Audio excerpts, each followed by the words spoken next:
This episode of the Get Fast podcast is brought to you by TriAthLon Coaching, where we help triathletes and cyclists like you train smarter to race faster. You are joined as always by your host, former Australian Ironman Champion, Gerard Donnelly, and I am Jordan Donnelly.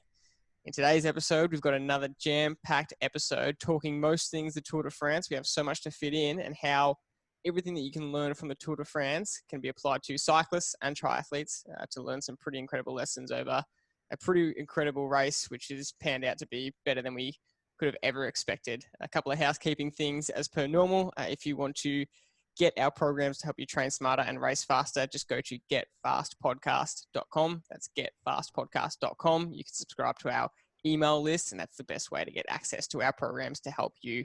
Again, we are doing this podcast virtually over the interwebs, and so we hope that the audio quality can remain at a high standard, as we endeavor to always have, but bear with us if there is any audio or video issues because of the coronavirus period, which is still kicking along, unfortunately, but it didn't stop the Tour de France. And so in today's episode, we want to talk about two major topics of the Tour. One, the time trial, which really applies heavily to cyclists and triathletes alike, the infamous time trial and everything we can learn from watching that incredible stage.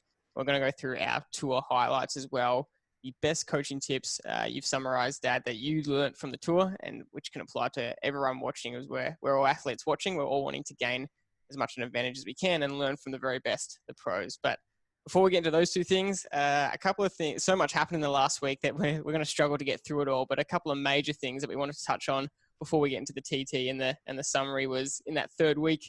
I wanted to start off by talking about Egan Bernal. And Egan Bernal pulled out of the race. He had some poor performances. He clearly wasn't up to scratch. And then he pulled out of the race. And whether he was so injured that he had to pull out or he just pulled out because there was no point finishing when he wasn't going to win, we don't know the exact details. That's a little bit vague on that. I was personally one of the people that was disappointed to see him pull out. As kind of disrespectful to the race just because you aren't going to win. You might as well finish the race.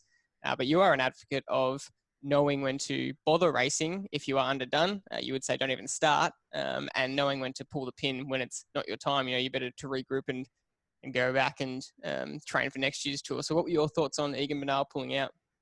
Yeah, I wasn't too, it didn't faze me too much, but I would like to make the comparison. Quintana was performing just as poorly, yet he continued on. I am not a big advocate of DNF, which is did not finish.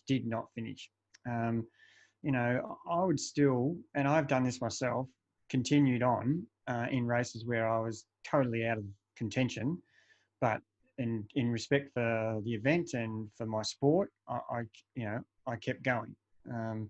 And sometimes that's detrimental to, you know, what's going to happen down the track, because you're going to go deeper than you wanted to, especially, you know, talking about an Ironman triathlon. And, you know, there's marathons where people keep going when you know, their goals aren't being achieved. So there's so many pluses and minuses with this question that you've raised, which is a ripper. I'm sitting on the fence a bit. I really think Quintana did a great job continuing on, but what purpose did he serve? Well, lots. The sponsors wanted to see him keep riding, and you know, if anything, he got more coverage because they kept showing him getting dropped.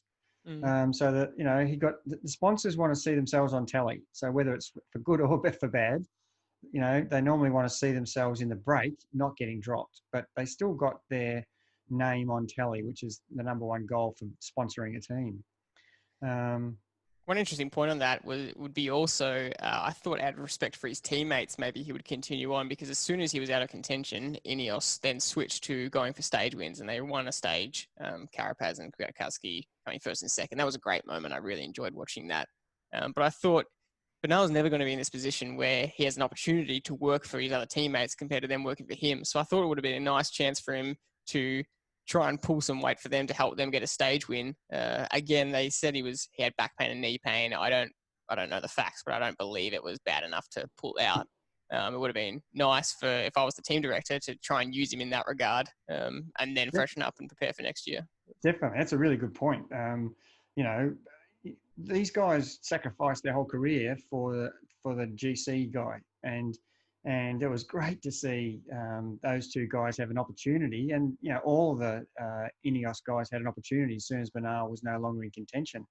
And they tried 3 days in a row before they actually succeeded in getting a 1-2. I was wrapped for Kwiatkowski and who was the other guy who was with him? Richard Carapaz, yeah. Carapaz, yeah. And I was wrapped for those two. And, it could have turned out that Carapaz could have got the polka dot jersey, in the end, but it wasn't to be. But they won a stage, so they got something out of it. Bernal pulled out of the Dauphiné as well, and so did Roglic, in fact, with one stage to go after he crashed, which is a fair enough reason to pull out. And Bernal was, preparing for the Tour, so whatever the reason he pulled out for, and it said he had a sore back at that stage, you're within your rights to do whatever you like. It's a lead-up race, and it is disrespectful to the Dauphiné, but he had no chance of winning that either. So you don't want to set a precedence of, if I can't win, I'm not going to finish. That's a bad precedence to start. And that's happened a little bit in junior and under 23 racing at the elite level, where I've had guys who've been asked by the commissaires to pull out once they've been not in contention because the program's going to be slowed down for the rest of the races. And I think that's a really bad way for an association. And I'm really disappointed in when they do that, having been told, our guys have been told to get off the course when they, as a coach, I'm telling them, don't, in a 120K bike race, don't ride flat out for 50K, then pull out of the event. It's not doing your career any good. It's not getting you used to riding 120K or 90K or whatever the distance is. They're forever stopping the guys from finishing. I think it's a really bad idea. That's another whole topic, that one. Yeah.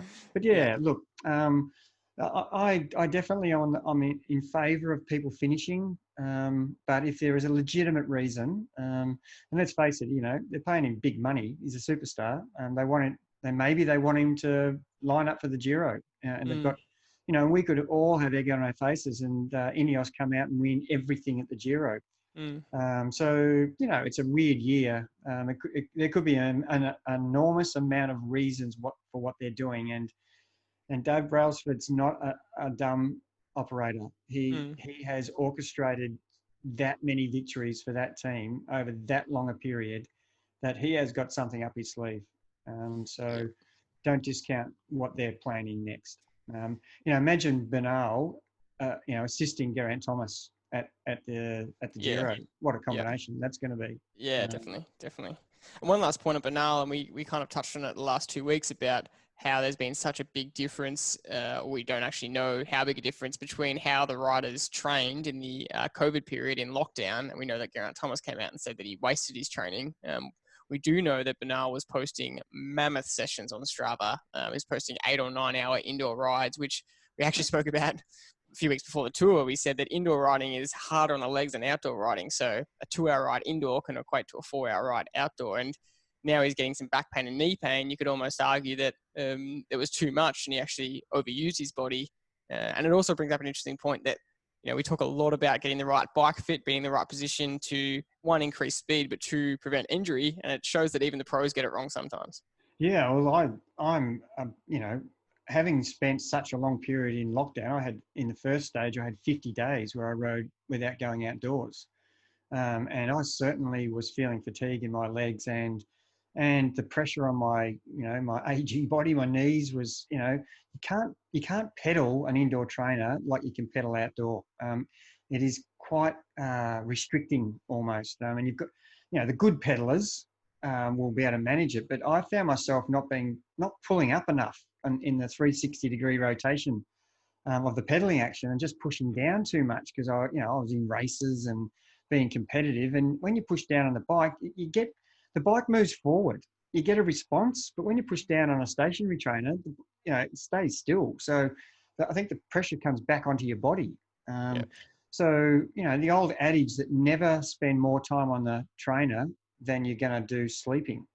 So, if he's doing 6 to 8 hour sessions and he's not sleeping more than 8 hours, well, he's close to, doing too much, in my opinion. And as we know, form and timing is everything. Fitness building is the key, but you can be as fit as you like. If you stuff up your timing to peak at the right form, then, and that's a question that we'd have to pose for Roglic, flying during the Dauphiné, flying at the start of the Tour. And he did this last year at the Giro and, really exposed himself in the last couple of days and cracked and lost. And he's done it again. So he has won the Welter. So he has won a Grand Tour, but he's cracked at the Giro and now he's cracked at the Tour de France. And they're harsh words, cracked. It sounds like, he had one bad day and it's cost him the Tour. And it just happened to be the most important stage on the Tour, which was the threshold time trial, which we spoke about at 2 podcasts ago. Imagine if the Tour comes down to that time trial and look what happened. Exactly what we predicted happened. And, I got asked, what do you think? My wife asked me, what do you think is going to happen on the time trial? I said, well, logic tells me that it's impossible for second to get 59 seconds back on first because he's not showing any signs of cracking. And the outcome that happened, I could not believe. And I do worry sometimes when it seems ridiculously incredible achievement that sometimes it is not real. So I'm always questioning that because of the history of cycling and its reputation as not being... it's fair enough to question that given the history. Yeah. But it is disappointing to throw that out there when the guy's probably, if the guy's ridden the race of his life and people are questioning, and that's the problem with a sport that's had such a history. You question so many things now because you don't trust it anymore. That's a whole other topic as well. But certainly, to be able to not only lose 59 seconds, but then add another 50 seconds on top of it to lose, what did he lose? 1:50. Combined because he lost the Tour by 50 seconds. So Yes. So not only has he lost 59 seconds, he's actually added another 50 seconds in, to really make sure that he did win. Comfortably. So so if you're comparing Pogačar against Roglic, certainly there was a massive crack. And I think the tactics of Pogačar, and that's something we want to talk about with coaching tip, is, the pressure Pogačar put on Roglic by riding so hard, and he was losing 10 seconds, 12 seconds, 15 seconds in the first 5K. And Roglic had to change his tactic from the rest of the Jumbo-Visma, which was ride to your numbers, progress from positive to negative split, and come home strong. And it worked for Dumoulin, it worked for Van Aert, it worked for Richie Porte. But Roglic got thrown under the bus because Pogačar put so much pressure on him. He had to change his tactic and race him. And he had to stop the time from blowing out. And I think it blew him up.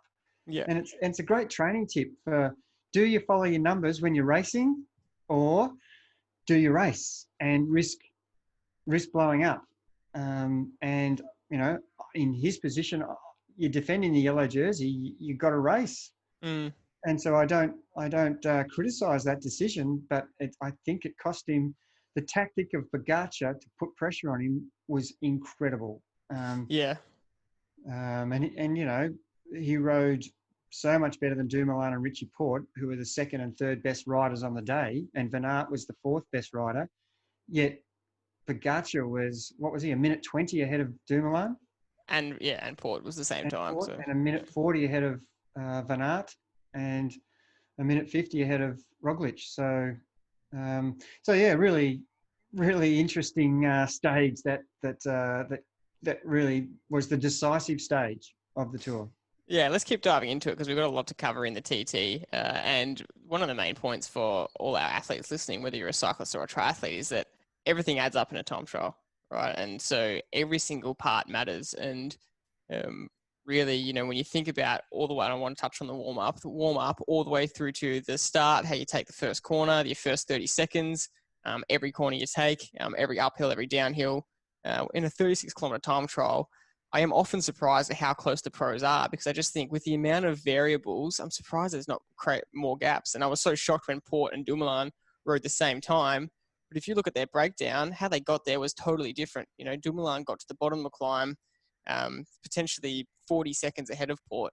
And then Porte rode the second fastest hill behind Pogačar and ended up with the exact same time as Dumoulin. So it's just funny how over 36 kilometers, they can ride totally different. If you had them side by side, like virtually, they would be completely different positions, but then end up riding the same time. I find that fascinating. But imagine, Jordy, if Porte hadn't changed bikes. Yeah. Well, could he have ridden the same way on his time trial bike as he did on his road bike? That'd be the first question. You would think that they would be confident that they couldn't, which is why they risk the change, you know? Yeah. And lucky Dumoulin didn't change, but would he have ridden better on his road bike? Yeah, exactly. Because he ended up losing a bit of time on the hill. Yeah. So the variations of how you went about it, and we do bang on about, negative splitting to really perform better in a time trial and ride to your numbers. And that's the question it was so intriguing to see how people arrived at the finish with completely different methods. And it was horrible watching the people who were crawling to the finish and the guys who really measured their effort from start to finish, really hitting that last hill. And I think you had some time gaps for various riders who rode the hill the best. I pulled them up here because it's interesting to look at when you just look at the hill. And Pogačar was 20 seconds ahead of Porte, which was surprising for me because he beat him by a minute 20, which means he beat him by a minute on the flat and only 20 seconds on the hill. It shows how well Richie rode. That's a really interesting comparison there, So Richie matched Pogačar on the climb. Not a lot of people would know that piece of data, but that's what the coaches would glean out of that. Richie, you did quite well. We've got to work on the section before that. Well, maybe that was his strategy to ride to a number that he rode to, and that enabled him to ride better power in the second half. Yeah, but you go. Well, I was going to say, Richie said in the interview he reckons it's the best time trial he's executed. So he was absolutely stoked with his performance. Yeah, definitely. And compare Pogačar's climb time to Roglic's. That was horrible. Yeah, well, this shows where Roglic might have cracked. He was a minute 20 behind on the hill. So that's why he ended up losing the Tour by just under 2 minutes. And you saw that Pogačar started to crack him before they got to the hill, in the virtual things that were showing that, wow, he's overtaken him. And then Roglic just blew out on the hill. He absolutely got destroyed. And that, he's 11th best rider up the hill behind Barguil, Marc Soler, Landa, a lot of others, Carapaz. But Roglic is supposed to be one of the best climber in the race, which he showed all the Tour, but he wasn't the best in the time trial. But that's what the flat section caused. The pressure that Pogačar put on him caused him to ride a different race. So by riding too hard at the start, Roglic couldn't climb the way he wanted to because he was in the red zone already, racing against Pogačar, who was already put 10, 12, 15 seconds into him. And he lost a minute 20. So in hindsight, as a coach, you would still tell your athlete, sure, you have to race, but did we know Pogačar was going to blow up or not?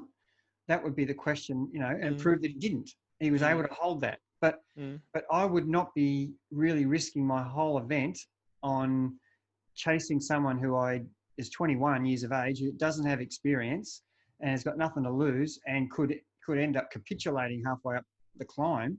Yeah. So Roglic, he had a tough decision to make. Do I keep chasing the time and keep limiting my losses, or do I ride my own race? And you might not have lost by so much. So if you're going to lose, don't lose by a minute 20 on the climb. Lose by 10 or 15 seconds, and then he's only 30 seconds he's lost. He's still in the lead.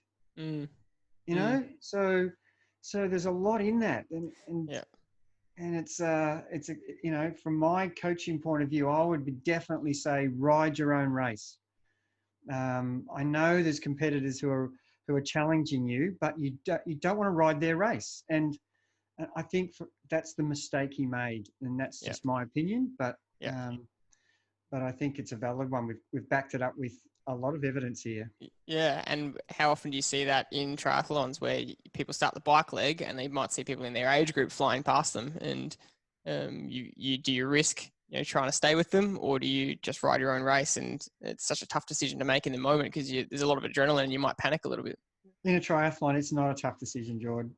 if you start riding someone else's race, more the fool you. And I've been the biggest fool in that at the biggest race in the world.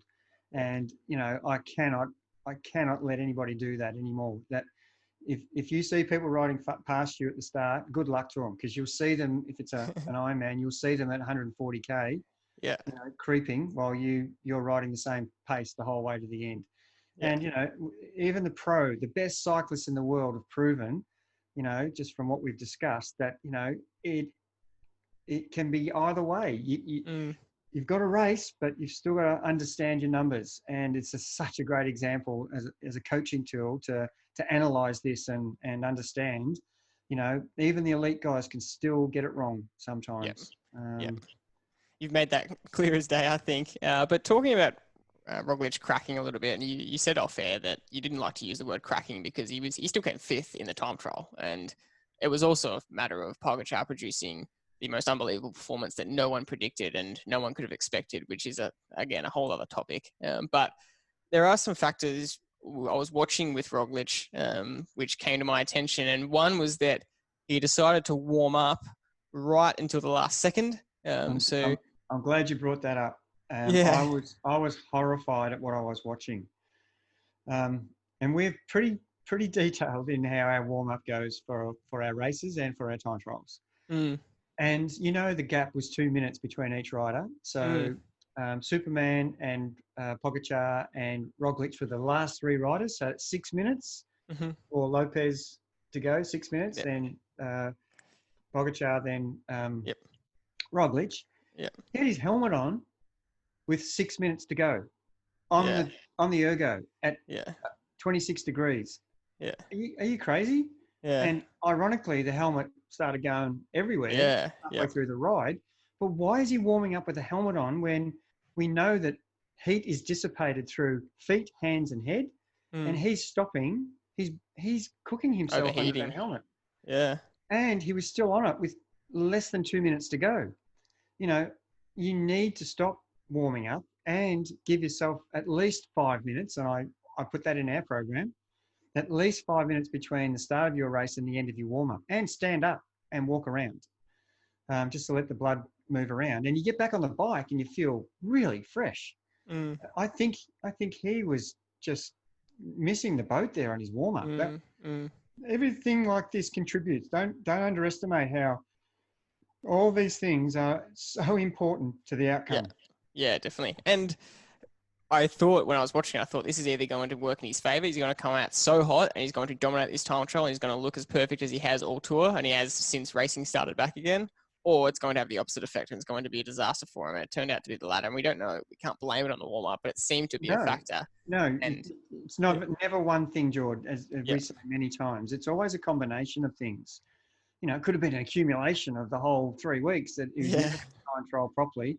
But we've already identified that we think he got his execution wrong. We think he's warmed up poorly. And we also think, and we said this 2 weeks ago, can he hold form from 6 to 8 weeks out from the Dauphiné all the way through? And it's been proven. So it's not one thing. I think it's the execution of the last stage, the critical. The warm-up didn't help. I think his form was on its way down. So, you know, we've really torn it apart here and proved that it's never just one thing. It's always a combination. He might have had a really bad sleep that night before because all he's got to do is hang in there for one more stage and he's won his first Tour de France. Boy, how much pressure. Think about that. How much pressure. Whereas Pogačar had no pressure. He had nothing to lose. 21. He's got another 10 years of this ahead of him. You know, and he can just have a crack. And as he said himself, I'm either going to spectacularly win this or I'm going to crack so badly I end up 10th. and that was the risk he was willing to take. And as we've said many times, big risk, big reward. Yeah, exactly right. And boy, did he get a big reward. I think even he was shocked at how far he'd won by. And Van Aert and Dumoulin's face, for me, that said it all. I felt so sorry for Jumbo-Visma. They'd done so many things right, and yet one day they lose it. I was laughing at their face. I wasn't laughing. I was in shock as well. I stayed up and watched it because I actually went to bed and then set my alarm and got up because I really wanted to see Richie, and they started at 1 a.m. and I did want to stay up till then because then you'd finish at 3 a.m. But I really wanted to see Richie, and I just was interested to see because everyone had completely discounted it and said Roglic can't lose. But there are a few people that were reminding us that Pogačar is the Slovenian national time trial champion. Roglic has had he's a strong rider, obviously, and all the GTs are gun TT riders.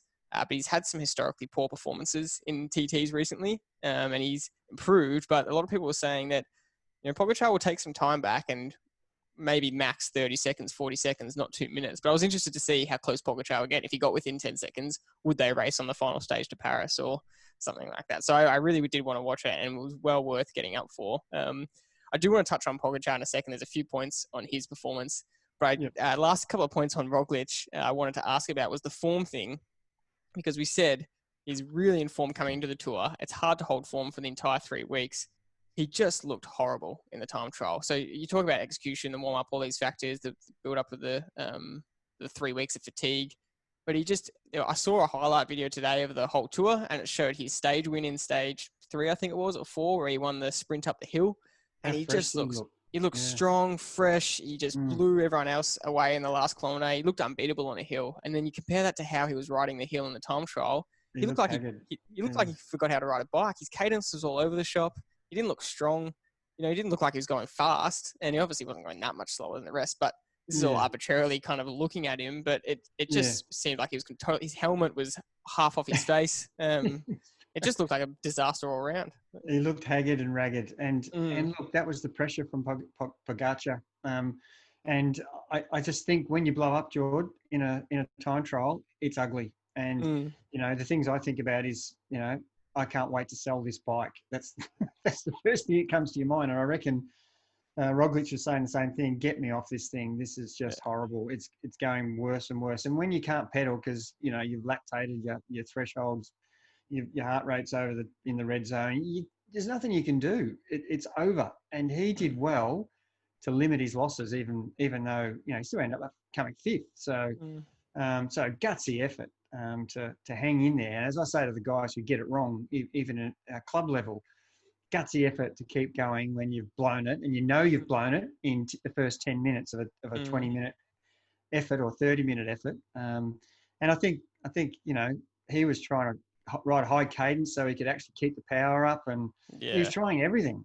He was out of his seat more than you see him. He was I felt for him bad. I felt. Yeah, well, I wonder, can you talk about riding yourself into form and how riders will ride themselves into form over the tour, and they do it over a bunch of races. Can you ride yourself out of form, especially over a 3-week period? Roglic was so strong at the start.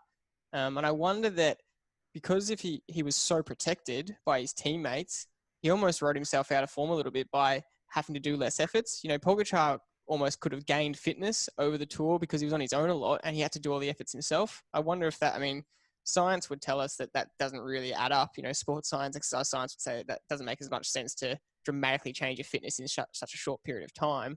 But a lot of riders would arbitrarily tell you that there's days when you have good legs and there's days when you have bad legs, and it just happens. And I wonder if, Roglic being so protected until the last kilometre of every stage meant that he wasn't actually gaining any fitness and guys around him were getting better. Yeah, well, the whole lot in what you've just said. But I look at the Dauphiné, and they rode hard in the Dauphiné. We watched that, and Jumbo-Visma were on the front. It was like they had 3 weeks of the tour, but they had, what was the Dauphiné, 5 stages. Yeah, they had 5 plus 3 weeks with a little gap in between. So I think there were 4 stages in the Dauphiné that were mountaintop finishes, and they were on fire back then. And we said at the time, can they hold this form for another 3 weeks plus these 5 days? And I think they missed out by probably 3 or 4 days. Because the previous stage that Pogačar won, the mountaintop finish, Roglic was just hanging on, wasn't he, at the end? So that was a worry for me. But I just didn't think that the time on the time trial was going to be so great. But there you go.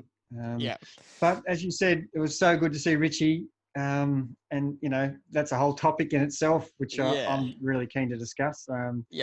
Especially when we were so critical of him early on, and it was goosebumps, wasn't it, to see Yeah, him? definitely. I Ex- want to get to Richie in our highlights. We'll get to him in a yep. sec, Okay. but I do want Yep. to finish talking about the TT and talk about Pogacar's Sorry, there's performance. just too much to talk about, Jordan. Yeah, exactly. So And I'm keeping you excited. in a certain chronological order because we'll go off on a tangent. But some notes on Pogacar's performance. He rode the hill section without a power meter. So there's talk about he did that for various reasons to as make the bike as light as possible, and the bike computers are 200 grams or something. But I'm not buying that one. but he wanted to ride to feel, and so he rode with the numbers up to the hill, and then it was all out effort up the hill. And there's already arguments online about the use of power numbers and not. And you always talk about there's a time to race, and if there's ever a time to race, when you had one more hill to win the Tour de France, that was it. And I read a really good article which spoke about how numbers can really teach someone like Froome how to ride their exact numbers to stay within their limit, and then they can launch one specific attack because they know they won't blow up. And in this effort, Pogacar just needed to not worry about the numbers and go as hard as he could. And the numbers can almost limit you mentally if you were looking at them, because you go, I know I can't hold 600 watts for 15 minutes. So if I'm looking at the numbers, I know I'm going to blow up. Whereas if he just forgets about them, he can ride above his limit because he's got no kind of mental limit looking at the bike computer. I think that was a really, really valid point. Oh, look, people who dismiss the power meter are foolish. And the reason he was able to go full gas from the bottom of the climb was because he had a power meter to start. Yeah. So he rode the ride of his life using power to get him to the point where he was just going to go a PB effort. Yeah. And so the power meter enabled him to get there without blowing up. And then there's no, I'm telling all of the guys we coach, today's a PB effort. You can look at the power meter, and it's a number that's new to you, but that's what a PB is. You want to see new numbers. Yeah. So as I said before, he had nothing to lose. He could risk everything. So riding to feel, racing that hill was exactly what he should have been doing. Yeah. But he used the power meter to his advantage. And you can't just dismiss these things. It's had he ridden without a power meter from the start and still won, then I take my hat off to him. That's incredible riding to feel. But he didn't. He rode using data to set himself up to ride the ride of his life. So I'm a big advocate of PB riding. I look down and it's numbers I've never seen. Well, I don't care. I want to do a PB today, and I want to beat my previous best 15-minute climb number. So yeah, the number's going to tell me that I'm going well. That's a positive. I'm above what I'm on target for a PB. So. And we can't take anything away from him, because we kind of almost as a caveat have to say that the performance was borderline ridiculous. But, we have to give credit to him, and until he gets disproven, we'll celebrate the victory and celebrate the performance, because it was just out of this world and it was so exciting to watch. And as you always say, it's just never over till it's over. And he just put everything he had into that. And I think something you also touched on a lot is how good is time trial training and how good is threshold training for a rider, and how important do time trials actually become for cyclists and triathletes? Oh, if there was ever an example, this tour was, and we said it in week one, is this tour going to come down to the time trial? And those people who dismiss threshold riding, which is what time trial training or time trial racing is, you've got to have that in your armory. And we've said it many times, as a club racer or a recreational beach road bunch rider, you want to be able to attack your bunch and then ride solo for 5 minutes. And if you haven't done any threshold riding, you're going to ride solo for 1:30 and then blow up. So you want to have that in your armory. And how many stages in this tour? Craig Anderson won 2 stages by, one of them was by Sunweb's magnificent tactics, but the other was his own tactic where he countered against Martin Trenton and rode away from 10 of the best top riders in the world, and rode a threshold to the finish for, it was over 12K. It might have been 15K. And that proves to me that, anybody else who did that counter attack like Anderson did, who hasn't got the ability to time trial, would never have won that stage. Yeah. And, you know, or even club races have tours, or local clubs have tours with time trials in them. Yeah. So get better at it, and it's going to help the other aspects of your riding anyway. Yeah. And, you know, it's the bread and butter of triathlon anyway. If you can't time trial, you're not going to be able to compete very well on the bike anyway. So, but, you know, managing your efforts is something that, you know, we talk about all the time. And you know, Anderson would be looking down at his numbers going, right, 15K, that's going to be a 20-something minute effort. Let's dial that in. And every time he came to a rise, you know, he was putting the pressure on, and we talk about it all the time. When the ride is hardest, that's the time gains. So into the headwind and on the uphills, that's when he can beat the guys who are chasing him. And on the downhill, when they can use each other, that's when they'll catch him back up, but not by much. So you know, once again, threshold riding is just such a key to everything we do in triathlon and in cycling. And to dismiss it is just naive, I think. And as you always say, it's never one thing. It's a great program, has threshold riding, but also has over-under efforts, also has short, high-intensity efforts, also has endurance riding. And that's probably the key, isn't it? People might try and skip one of those, like threshold riding, but it's all key. Yeah, well, it's interesting you've raised that point. If I want to get better at my time trialing, I better just do threshold training. Well, we don't advocate that. We advocate to have a balance and bring your threshold training along with all the other things like the endurance, like your speed, like your sprinting, like your bunch riding. Bring them all together so that, you know, sure, you work more on your weaknesses, but not at the expense of the things that you've got going well. So just to do a threshold-based program, you know, if that's in an off-season, that's fine. But, you know, in the middle of a really good program when you're working towards a race, you can't just do threshold riding. It's, you know, I'm advocating to do it, but that's not every session. You know, you've got to have other sessions in your program to make you a balanced rider. Yeah. No, that's great. Well, what a TT it was. I can't believe it came down to that TT. I actually couldn't, like I said, I stayed up to watch it and I couldn't go back to sleep after it. I was so wide awake. I was so amped up. I couldn't believe the performance I just watched. And really, it was just such a great tour all around. And that's why we've done 3 weeks of podcasts in a row on the Tour de France, because it's been so exciting. And it's not just the race itself, it's the fact that we can learn so much. So let's go through our highlights of the tour. Take me through, I think you created a list of your 6 best highlights of the tour and the best things we can learn. Take me through your top of the list.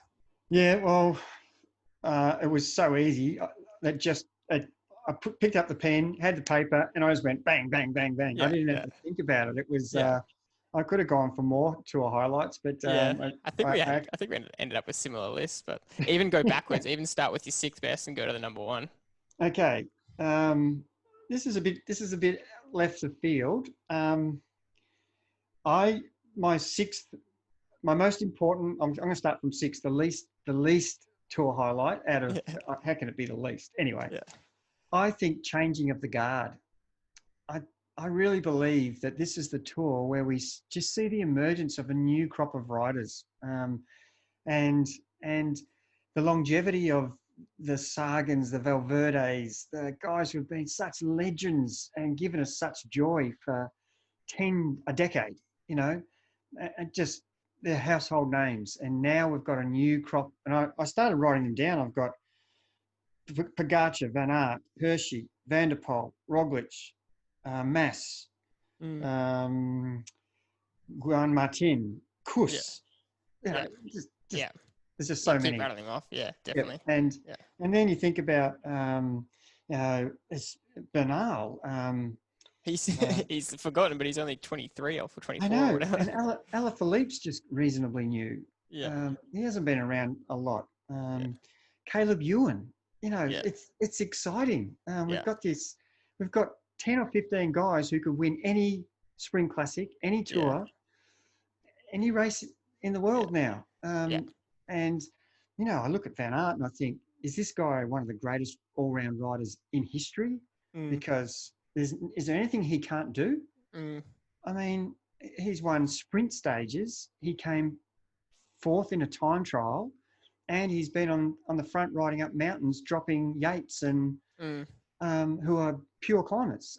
There's talk of him becoming a GC in a few years, which is interesting. I can't wait for the world titles in a week's time, Jordy. And I'd love to see Van Aert win that event. But that's another topic. But so that's a changing the guard.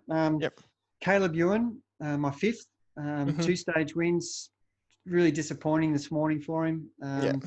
But that's position is key. But 2 years in the Tour de France, 5-stage wins. And to think that he wasn't selected 3 years ago when he should have been, that was a mistake, not selecting him. And he's proven them wrong. And, he's on his way to a massive career.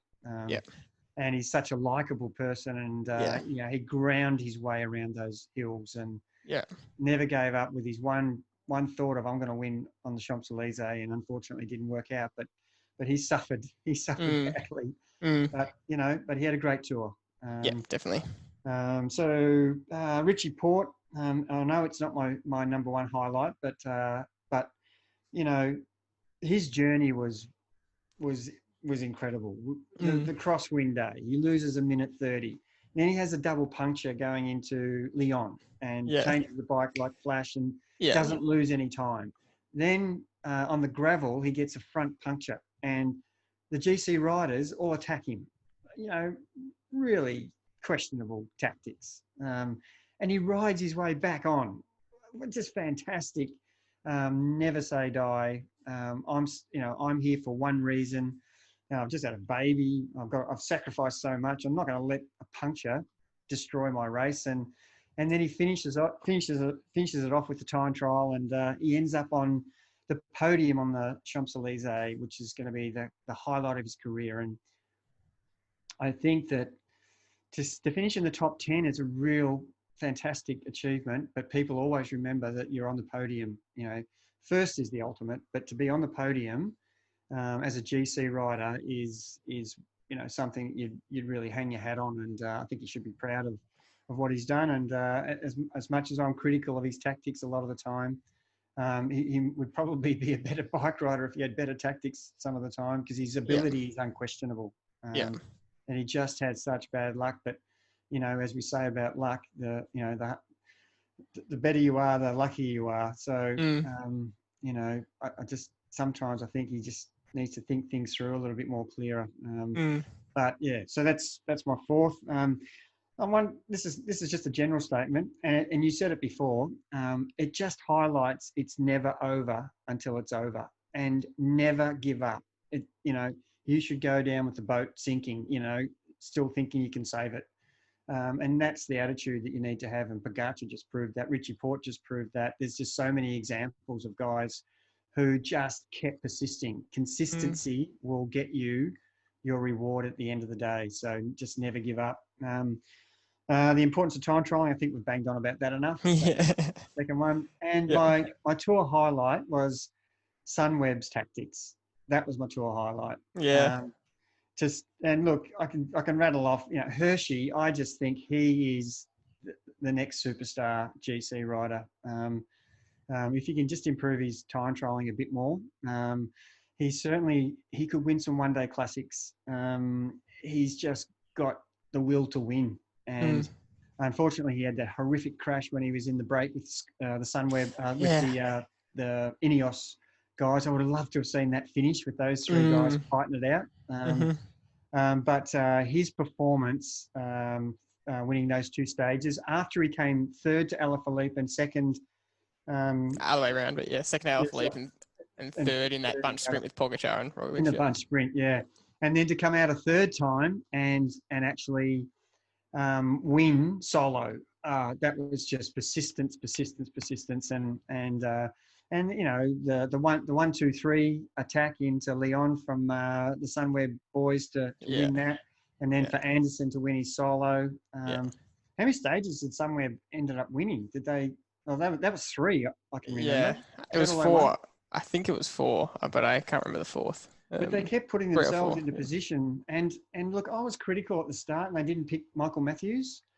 But they've proved that they they did well without him. And I wonder whether they would have maybe got another stage or here or there with the sprints with Matthews in there. So maybe he wasn't a good fit. But but I reckon Sunweb were the team that didn't have the stars, but got incredible results out of this tour. So, yeah. They were fun to watch. And I mean, I was going to touch on what you said before about Anderson's time trial to the win. I loved that moment because with a K and a half to go, he turned to the cameraman and screamed, time. And because he didn't know how far, his radio mustn't have been working or something. He didn't know how far back they were. So he was riding the last 8K, head down, just going, I just thought that was unbelievable that he had the win sewn up with 2K to go, but he was putting his head down, and it was so good to watch. And with 400 to go, he was turning around thinking, have I still got this? And it was just so, I loved it. That was one of my favorite moments of the tour as well. It's actually the interview afterwards, and I really, as a coaching point, this is something that I really wanted to get across when when Trenton attacked, and Anderson said in the interview, because they had the 10 best riders in the world in that breakaway, and that was one of the few times in the whole tour where the quality in the breakaway was unrivaled. Yeah. And Trenton's attacked, and the whole bunch were on their limit. And Anderson said, "Oh my goodness, we were all on our limit." And I thought, it's now or never. So I just go off the front and take a risk, and it might work, but it might not work. And it was only the second counter attack. It was the Trenton attacked, and that was the counter attack. And normally you need to do 3, 4, 5 of those before something happens. The peloton made a huge mistake. The breakaway bunch, and because CCC had 2 riders, Trenton had just done his attack. What should CCC's teammate do? And who is it? Greg Van Avermaet doesn't counter. I'm stunned at the tactic, and Anderson said the reason why, because they were on their limit. Yeah. And the person who bluffs the most, which was Anderson, got the victory. He was on his limit. He could hardly breathe, he said, but I've got to go now. And he said it was a weak attack, but I'm sure the whole bunch, the breakaway, were going, one rider, no chance. We'll gobble him up. But give a person a break, and they'll take it the whole way to the finish. And there were 2 things happening in that breakaway bunch. There was the sprinters trying to win the stage for points, and the one day guys trying to just win a stage from the Tour de France. So there were 2 different scenarios, and that played into Anderson's hands because they were all hesitating, and every time they hesitate, he was getting 5 more seconds. Exactly. And a couple of one-off attacks, then they'd all look at each other. How can one person beat 10 people over 15K? That's how it happens. For me, that was a bit of a theme of the tour. I was watching it. It was my partner's probably first time watching the tour in depth because I was watching so much of it. She was forced to really try and understand what was going on, which I think is a common thing that happens among people who watch for the first time. They start asking all these questions, and so often I would be explaining what the people behind were doing when someone was off the front because they're all looking at each other, and I was left frustrated so many times in so many stages when guys would look at each other, guys would miss turns, guys would just sit up and pull off, and they'd look at Alaphilippe or Sagan and go, you do it. And then they end up all sprinting for second place. And I know you hate sprinting for second place. You go, what's the purpose, you dicks? Like, you're supposed to win. And for me, I was left so frustrated so many times when it was awesome to see Anderson do that solo break. But at that stage, there was 10 of them. There's no way they should let one get off. Yet they all play this stupid game of, let's look at each other. I'm going to risk not getting to sprint for first and save energy here. What's the point of saving energy when you don't even get to sprint for first? I don't like that. And look, then their thinking is that it'll come back together. That's what their thinking is. So, and that just plays into the hand of the person who's risking everything, which is Craig Anderson. And it can work 1 out of 10 times. Yeah. It could work 1 out of 100. And that was the day that it worked. Against, and we've watched Paris-Roubaix where the same things happened, where one guy's attacked on some of the hardest, sectors and stayed away, and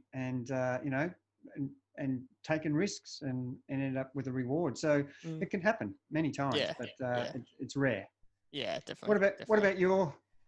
Well, my list was very similar to yours, maybe just a slightly different order. I'll probably summarize it by saying my tour highlight was the fact that it was the best tour I've ever seen, I've ever watched, probably apart from getting to see Cadel win. And that was more special for you because you were in France for that. I was watching it on TV, but that was a pretty special tour. But in terms of excitement, I think this was one of the best run tours. I think the stage selection was almost perfect. You know, they mix and match the stage selection each year to try and manipulate the race, which I think is fine. They're trying to make it more exciting. And I really think they got it right this year. The mountain stages weren't so hard that the riders were stuffed and couldn't attack.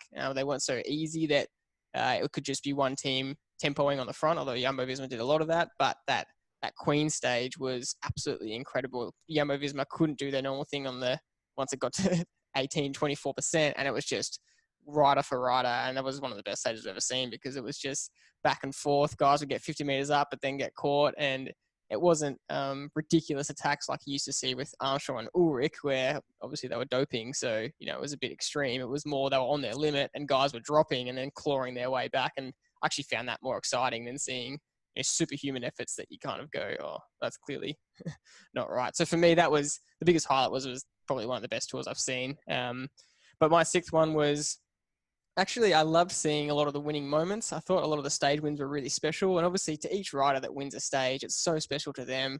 Pogačar winning his first one, he was so emotional. Sam Bennett winning his first tour stage win, he was crying. That's how emotional it made him. Caleb Ewan was just over the moon, so passionate. The Sunweb guys were just so excited. Every stage win, Carapaz and Kwiatkowski hugging each other. I got goosebumps watching a lot of these riders win. It's the wins that they'll remember for their whole career. I really enjoyed just those winning moments. Number five was number 5 was the Sunweb tactics, like you said. Anderson's double win, I absolutely loved that, and I loved that they were really riding as a team. It wasn't just riding one rider trying to win a stage. You often see that with teams. I don't know, maybe an example is Cofidis, where one rider goes in the break each day or something, and they're just trying to have a crack with one rider each time, and it almost just seems futile, where the rest of them stay in the bunch and one goes, whereas Sunweb would have 2 in the break almost every time, and they were so calculated with their moves. They had those counters going. When Anderson went off and won that second one, there was 2 Sunweb riders in that breakaway again, so they were in a great position again. So I just thought they made the race so exciting with their tactics. That's interesting, Jordy. You mentioned Cofidis, their tactics. They haven't won a stage for 12 years. Yeah, exactly right. Stage, number 4 was the stage selections. I mentioned that with this best tour I've seen. I think, they just really nailed that part, and having one time trial at the end, the way it was with that uphill, they must have hoped that it would be a really close finish, and it was. Number 3 was seeing Caleb get another 2 wins. I left a little bit disappointed after Champs-Élysées, especially his whole goal was to get through the mountains, and he absolutely suffered, and he made the time check by 4 minutes on one stage, and his poor Lotto teammates carried him through the hills to get him to the Champs-Élysées. I feel really bad for them, but that doesn't take away from the fact that 2 stage wins is incredible, and 5 in 2 years, like you said, is a massive Aussie highlight. And the SBS commentators spoke about the fact that 2 Aussies in the tour, and 2 Aussies had very successful tours, 2 out of 2. So and also, like you said before, with the changing of the guard, Caleb versus Bennett is going to be a pretty good race over the next few years in terms of the sprint competition. I think that's going to be really good to watch. My number 2 was the GC battle. I thought the battle over the whole 3 weeks was really exciting. A wide range of riders, even seeing Lopez win that Queen stage, come third, but then he still suffered the TT. There was just so much going on. It wasn't just Froome versus someone, and then Froome beats them by 2 or 3 minutes. And the number 1 moment for me was actually Richie Porte, and I guess we spoke about this last week, but I want to make an official, formal apology to Richie. We've hung a bit of shit on him sometimes on this podcast, all in good nature. We were roaring for Richie. We were absolutely roaring for him. And like I said, I woke up at 1 a.m. to watch him because I really wanted to see him get on the podium. I just think that is an incredible effort. The second Australian to ever do it. It's so exciting. It's the best thing as a supporter to get to watch an Australian do so well. We do it all the time in the Olympics or when the Australian soccer teams play or something in the World Cup. We get right behind them, and it's so fun to be able to be patriotic and watch an Aussie do so well. So I was so excited for him to get third. Thoroughly deserved after all these years of efforts. You can forget about the years of bad luck he's had that really caps off his Tour de France riding. It'll be interesting to see what he does from here. because he's going back to Ineos, I think, to be a domestique. But you know, he shows how strong he is. And again, if you take away that time gap that he had with the wind, you know, he was right up there with Roglic and Pogačar the entire way through the mountains. He only lost a little bit of time. So really incredible performance. And if I ever spoke to Richie, I would say sorry for hanging shit on you about your bad luck, and that was unbelievable to watch. But I think you've got really good summary there, and look, it shows how much it means to the riders, especially each rider who wins a stage of the Tour de France. It's something they'll have for the rest of their lives, and for our everyday cyclists and triathletes that we coach, there's special moments that you'll remember too.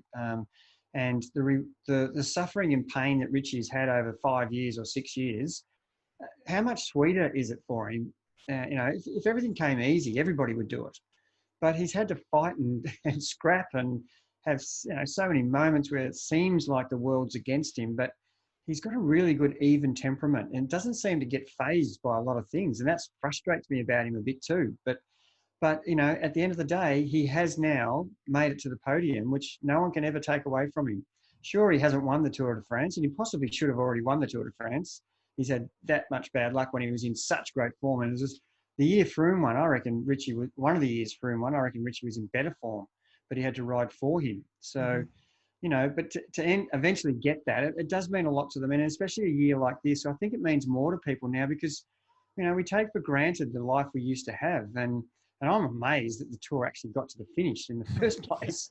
And I think the emotion of the riders this year was they're just grateful that they've been given an opportunity to resume their careers when, the world's in, a really different position than it's ever been in before. So I think there's a lot to take out of this Tour, and I'm so excited the world titles and then the Giro. And then guess what? I was just thinking about it today. The Spring Classics are being held in autumn, but it's our spring. Yeah. That's interesting. So we get to watch the autumn classics in our spring. Yeah. So I'm pretty excited about it, considering we've been there for 5 European spring classics, 5 years in a row. Yeah. Now we actually get to experience it in our spring. So it's going to be an unreal next 2 months of racing. Like you said, the World Champs, the Giro, the Vuelta, and then all the spring classics are filtered through that. And the fact that the best riders have to kind of split up, because if you're doing the Giro, you can't actually do Paris-Roubaix. So and you have to. This is a year where many more riders will win events because it's so tightly packed. Normally the year's spread out and people can pick and choose their races, but now you've only got 1 or 2 opportunities, and if you don't take them, you've missed the boat. So it's actually exciting to think what's going to happen next, and don't underestimate what the planning, like we said about Ineos. I'm sure they've got things up their sleeve that they could end up by November having won, the Giro, the Vuelta, and 5 stages of the Spring Classics. So just because they've had one bad result, it's exactly what we talked about in week 1 of the Tour. Just because Caleb didn't win the yellow jersey, don't drop your bundle. Never give up. This is the message. So I'm interested to see how Ineos respond in the next coming weeks. That would be my prediction for what's going to happen next. Definitely. Well, that's a great way to finish. It's been an epic 3 weeks. We've certainly enjoyed talking about it on the podcast. Please let us know if you enjoy us talking about the pro racing. We can talk about it more. I'm sure we'll be talking about the World Champs and the Spring Classics and the other Grand Tours because we love it so much. And there is so much to learn. And there's been a massive list of lessons that we've learned so far this tour. We'll probably keep speaking about the lessons over the next few weeks because there's more to come. We couldn't cover it in every single podcast that we've done each week. But yeah, it's been a great 3 weeks. We're happy to wrap it up there. And that's enough for this episode. Just a reminder, if you want to get our best tips and secrets to train smarter and race faster, you can go to getfastpodcast.com. That's getfastpodcast.com. You can subscribe to our weekly email list, and that's the best way to get onto our programs to help you get these coaching tips to train smarter and race faster. That's it for this episode. We'll see you next time.